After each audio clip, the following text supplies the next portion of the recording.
Well, sir, how long you been playing? How long you been playing the punchline? I've been working at the punchline since August of 1983, which is a long time. But for Southern comedians, this is headquarters as far as comedy goes. I mean, the punchline started comedy in the South, and it spread from here. So like James Gregory said, this is the church. Give it up for Mr. Tim Wilson.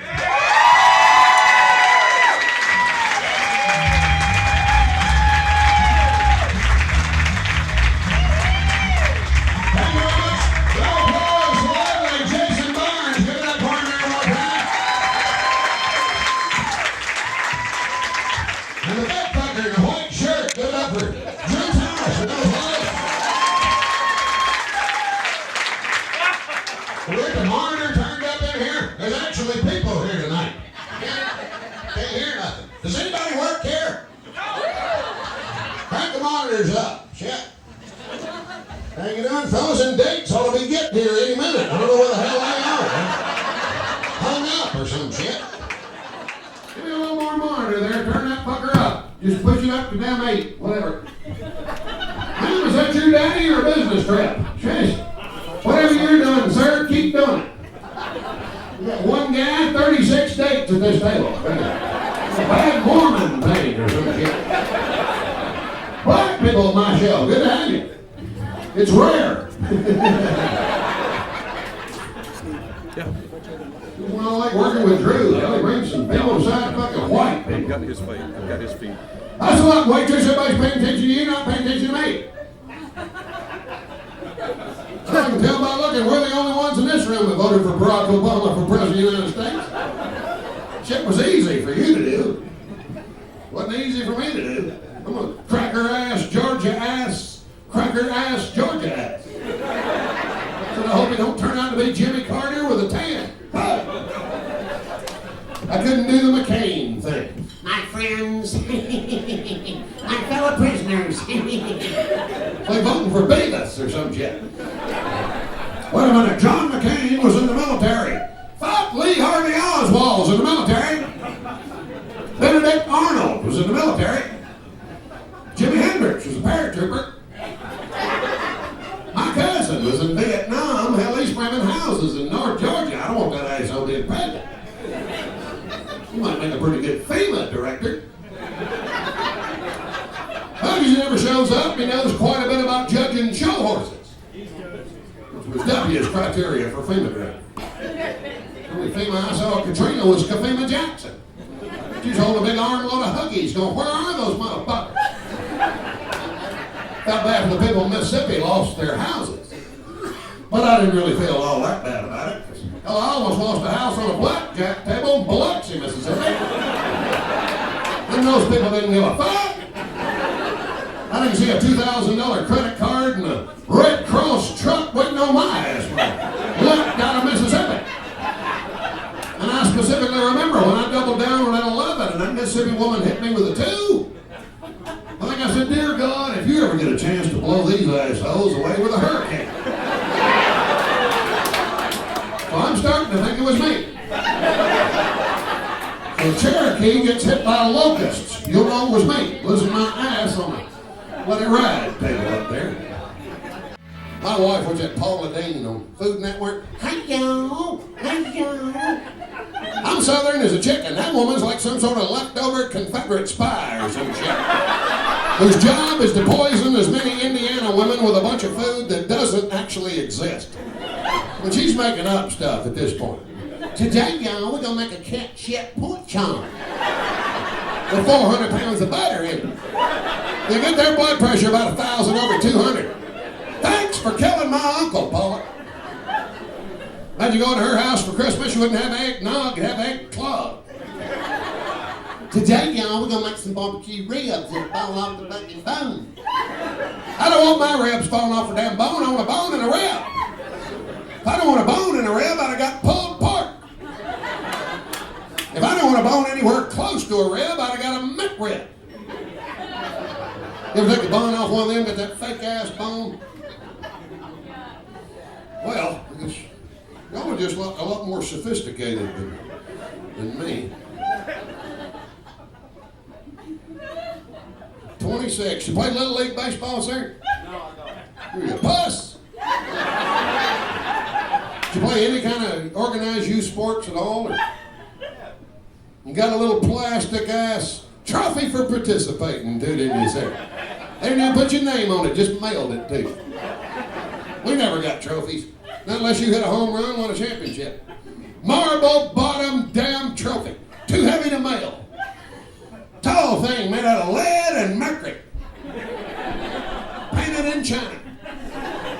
And your mother had never ever seen a trophy. Oh my gosh, I never seen an actual successful person. Can I lick the mercury off your trophy?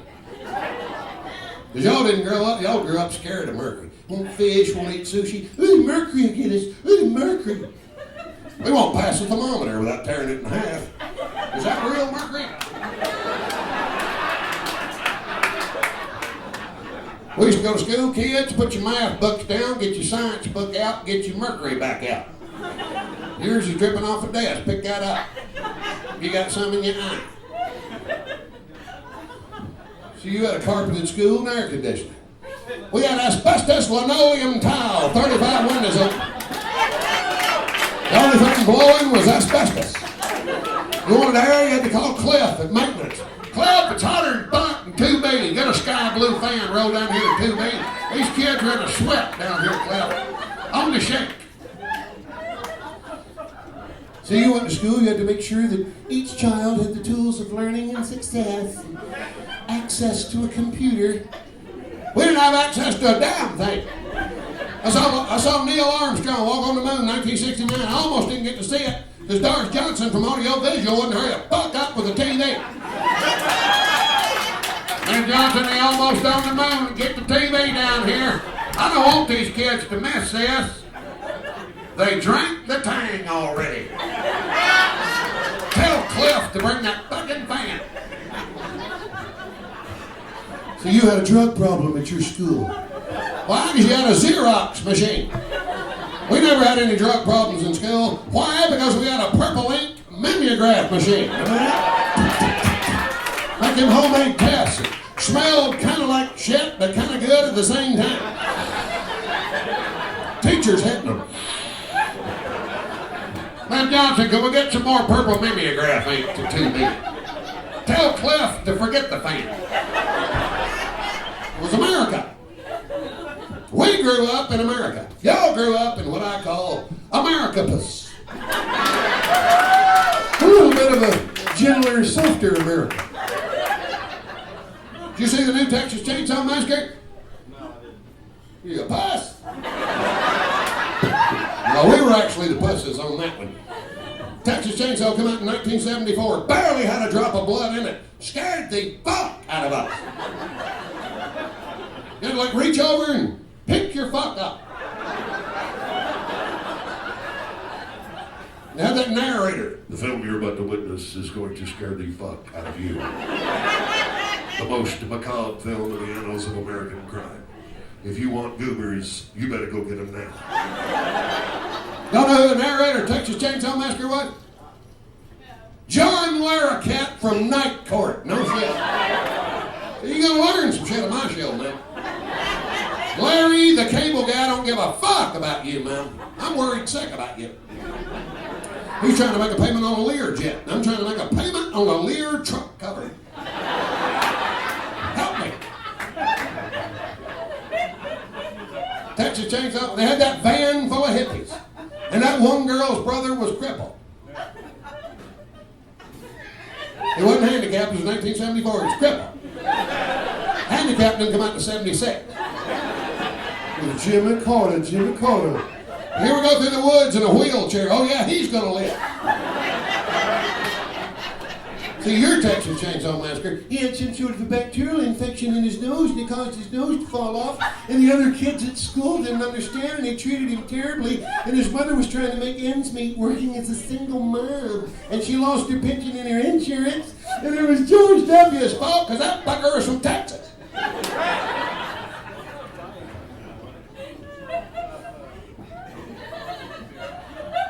Remind me to cut a live album next time you people are here. I've done 17 comedy records. 17. I've been on Capitol Records longer than the Beatles were. They did 2 billion units. I'm barely aluminum.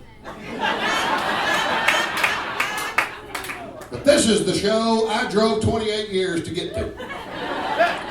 And you fuckers are going to be entertained if I have to be here till 4 in the fucking morning.